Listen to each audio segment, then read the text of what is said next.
কোন রাজনৈতিক দলকে সারা জীবনের জন্য বন্ধ করে রাখা যাবে না, এটা ঠিক, আমি বলে দিলাম। আমি বহুত দেখছি এগুলো। কোন রাজনৈতিক দলকে সারা জীবনের জন্য নিষেধাজ্ঞা দিয়ে বন্ধ করে রাখা যাবে না, কোনো না কোনো ভাবে তারা ফিরবে, এটা আমি জানি। দিস টাইম উইল কাম, এবং না আসলে বোঝা যাবে না ইতিহাসের গতি ভিন্ন দিকে যাচ্ছে। সারা জীবন কোন দল নিষিদ্ধ থাকবে না, এবং যেদিন শেখ হাসিনা আসবেন, যে দিয়ে ঘোষণা দিচ্ছেন যে ডিসেম্বর মাসে, আমি টাইম দিয়ে বলতে পারবো না, আমি কিছুতেই টাইম মানবো না, কিন্তু পরিবেশ সৃষ্টি করতে হবে সাবজেক্টিভলি। শেখ হাসিনা এবং তার দলের যদি পারে, আর আন্তর্জাতিক শক্তি অবজেক্টিভ কন্ডিশন যদি সৃষ্টি করতে পারে, আমি এর বেশি কিছু বলবো না। তবে একদম আসতে পারবে না, জীবনে কোনোদিন আসতে পারবে না আওয়ামী লীগ বা নেতারা বা শেখ হাসিনা, এটাও আমি বলি না। আবার এটাও বলি না যে না কালকে উনি আইসা পড়বে, এটাও আমি বিশ্বাস করি। তবে চিরদিনের জন্য কোন রাজনৈতিক দল নিষিদ্ধ থাকবে না বা তার কর্মকাণ্ড নিষিদ্ধ থাকবে না, এটা আমি জানি। বাংলাদেশের ভারতের সাথে সম্পর্কটা এইটা নষ্ট করার জন্য আমরা মনে করি যে কোন একটা শক্তি প্রধানমন্ত্রী তারেক রহমানকে মানে মিসগাইড করছে কিনা। মানে জনাব তারেক রহমান তিনি প্রধানমন্ত্রী হওয়ার পরে চায়নার সাথে সম্পর্ক রাখছেন, আমেরিকার সঙ্গে রাখছেন, ভারতের সঙ্গে তিনি ভারতের প্রতি আক্রমণাত্মক কোনো কথা বলেন না ডক্টর ইউনূসের মতো, বা মন্ত্রীরাও কোনো কথা বলছে না। কিন্তু ওনার ভারত সফরটা নিয়ে এবং পররাষ্ট্র মন্ত্রণালয়ের যে ভূমিকা, পররাষ্ট্র মন্ত্রণালয়ে খলিলুর রহমানের মতো লোক এখনো রয়েছেন যে খলিলুর রহমানের প্রকাশ্য সমালোচনা করেছেন। 1 বছর আগেই রিজভী আহমেদ সহ সালাউদ্দিন আহমেদ সহ ওনারা সমালোচনা করেছেন। তিনি সামলাচ্ছেন পররাষ্ট্র মন্ত্রণালয়, এখন আবার হুমায়ুন কবিরকে দায়িত্ব দেওয়া হয়েছে। কিন্তু কোথায় যেন একটা টানা পড়েন, মনে হচ্ছে প্রধানমন্ত্রীকে কেউ 1 পা আগালে 2 পা পিছিয়ে দিচ্ছে কিনা। ভারতের সাথে আমাদের সম্পর্কটা কি কেউ আড়াল থেকে নষ্ট করার জন্য উদ্গ্রীব হয়ে উঠেছে? আপনার কি মনে হয়?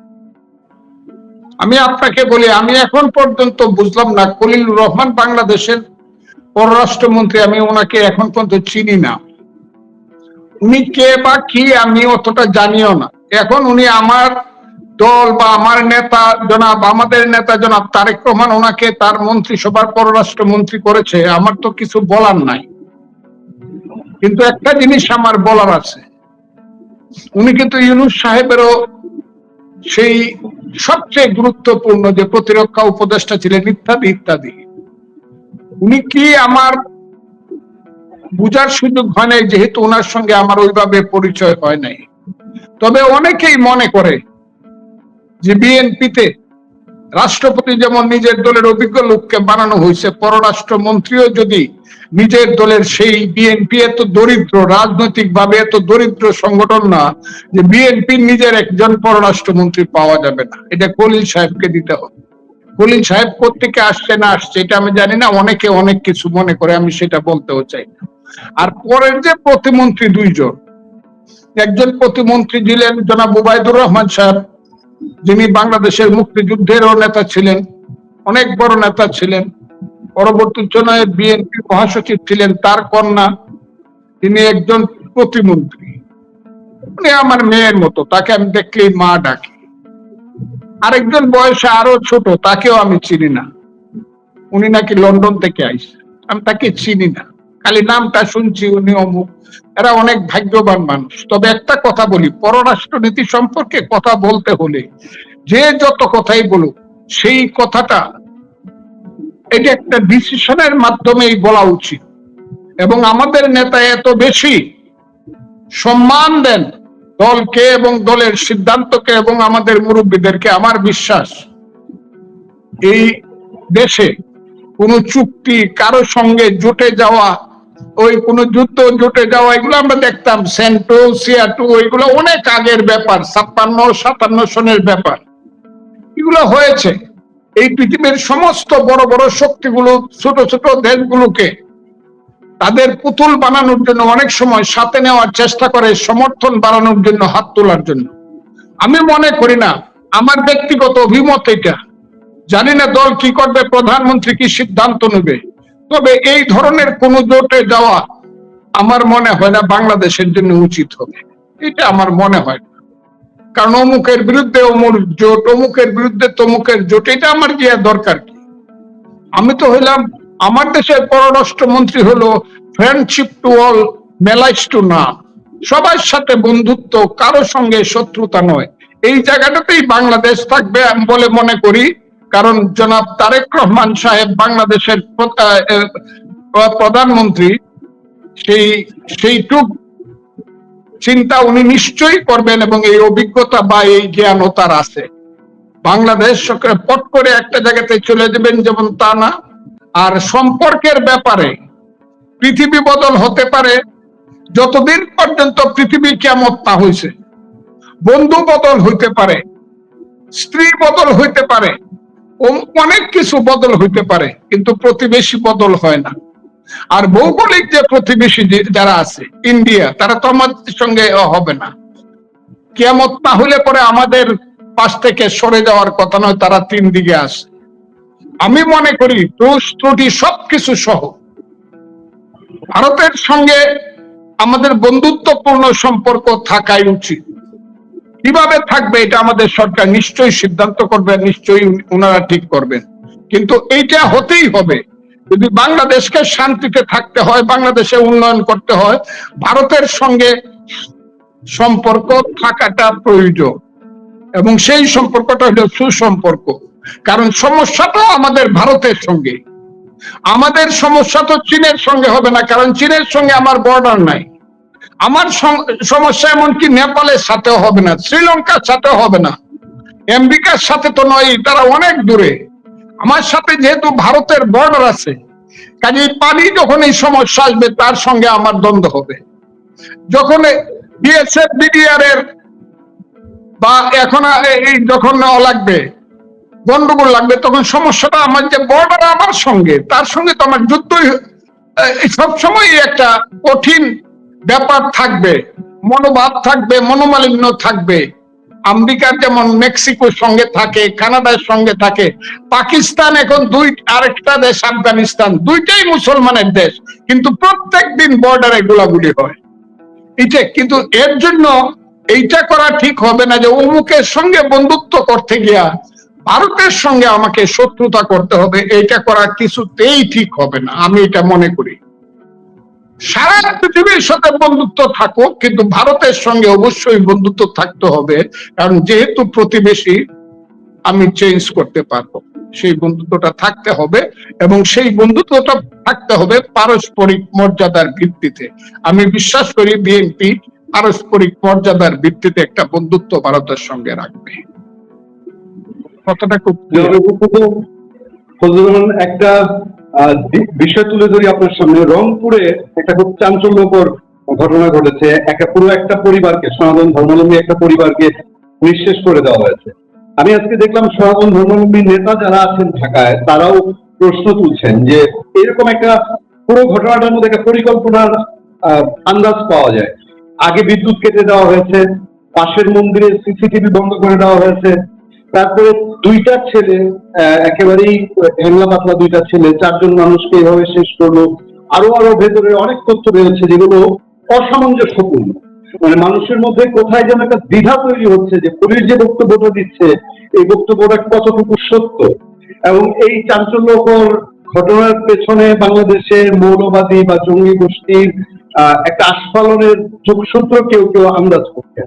আপনার কাছে কি মনে হয় এবং এই ঘটনাটা কি কতদূর আরো ডেপ পরিকল্পনা থাকা, তদন্ত হওয়া উচিত কিনা? কারণ আমরা এখনো কোনো ডিএনএ টেস্টের কোনো রিপোর্ট পাই নাই, ফরেনসিক রিপোর্ট পাই নাই। সেই ক্ষেত্রে আপনি কিভাবে দেখছেন বিষয়টা একটু জানতে চাই।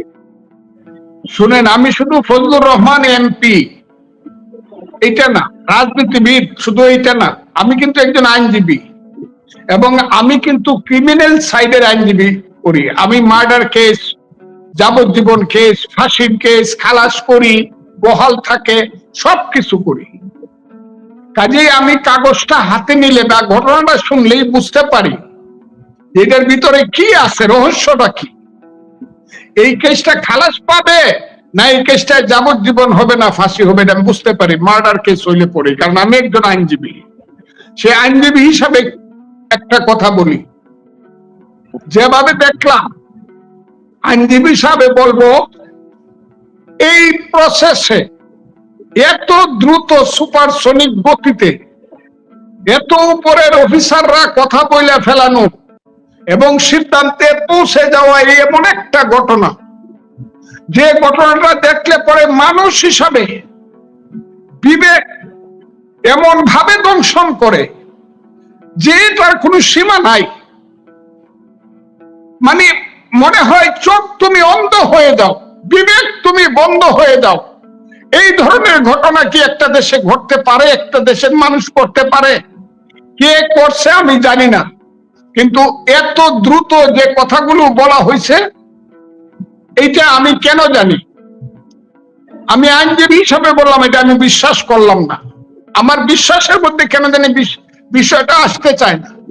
আমি স্বরাষ্ট্র মন্ত্রণালয়কে অনুরোধ করব, বাংলাদেশ এবং বাংলাদেশের স্বরাষ্ট্র মন্ত্রণালয়ের যে একটা ইমেজ আছে, সেই ইমেজটাকে বাঁচানোর জন্য দ্রুত এটা সঠিক তদন্ত করা হোক। এবং আমার ধারণা সঠিক তদন্ত করলে ভিন্ন কিছু বের হয়ে আসতে পারে।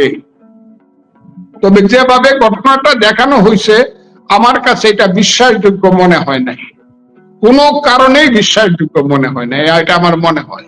আর এই ধরনের ঘটনা আল্লাহ যদি থাকে, হিন্দুদের ভগবান যদি থাকে, ধর্ম যদি থাকে, মনুষ্যত্ব যদি থাকে, এই ধরনের ঘটনা বাংলাদেশে আর ঘটা উচিত নয়। খালি মৃত্যু মৃত্যু মৃত্যু, ধর্ষণ ধর্ষণ ধর্ষণ, শিশু ধর্ষণ, বলাৎকার, মসজিদের ভিতরে ধর্ষণ, মাদ্রাসার ভিতরে বলাৎকার, এইগুলো আল্লাহ তুমি বন্ধ করো। এটা আল্লাহর কাছে আমি ভানা চাইতেছি যে আল্লাহ আমাদেরকে এর থেকে মুক্ত করো, এই জাতিকে মুক্ত করো।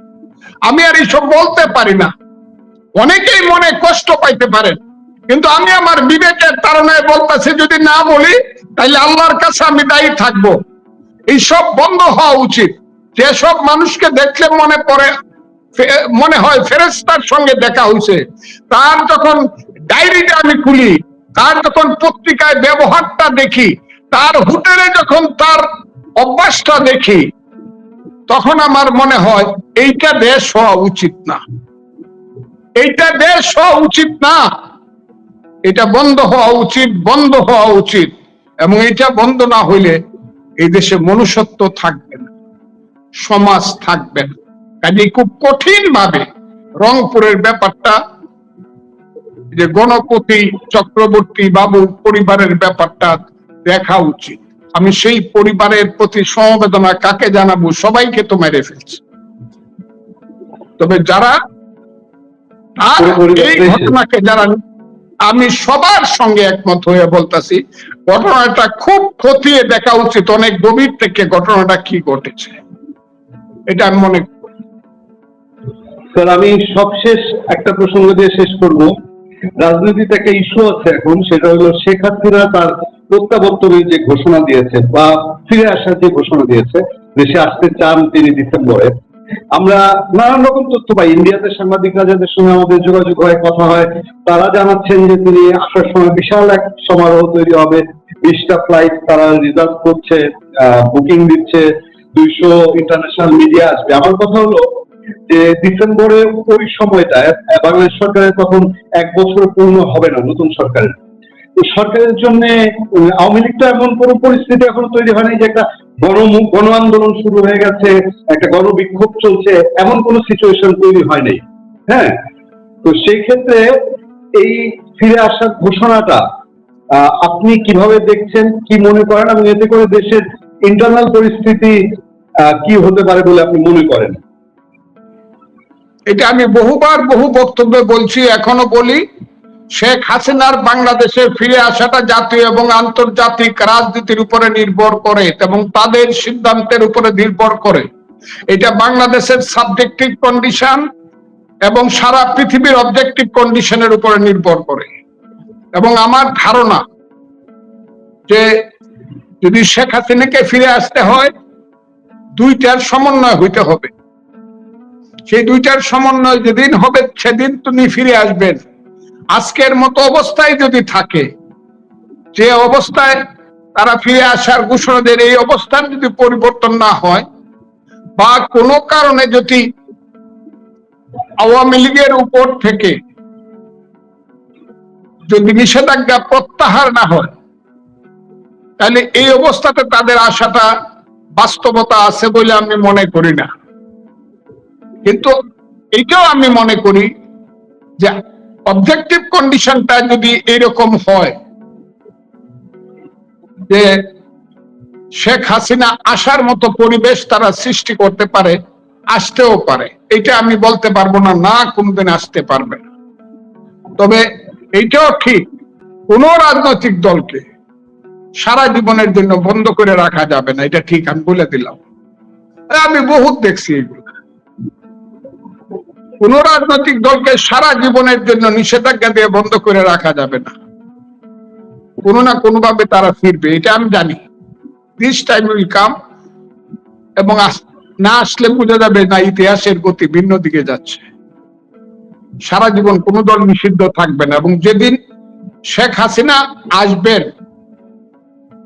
যে দিয়ে ঘোষণা দিচ্ছেন যে ডিসেম্বর মাসে, আমি টাইম দিয়ে বলতে পারবো না, আমি কিছুতেই টাইম মানবো না, কিন্তু পরিবেশ সৃষ্টি করতে হবে সাবজেক্টিভলি শেখ হাসিনা এবং তার দলের যদি পারে, আর আন্তর্জাতিক শক্তি অবজেক্টিভ কন্ডিশন যদি সৃষ্টি করতে পারে। আমি এর বেশি কিছু বলবো না। তবে একদম আসতে পারবে না, জীবনে কোনোদিন আসতে পারবে না আওয়ামী লীগ বা নেতারা বা শেখ হাসিনা, এটাও আমি বলি না।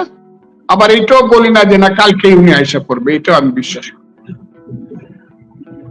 তবে চিরদিনের জন্য কোন রাজনৈতিক দল নিষিদ্ধ থাকবে না বা তার কর্মকাণ্ড নিষিদ্ধ থাকবে না, এটা আমি জানি।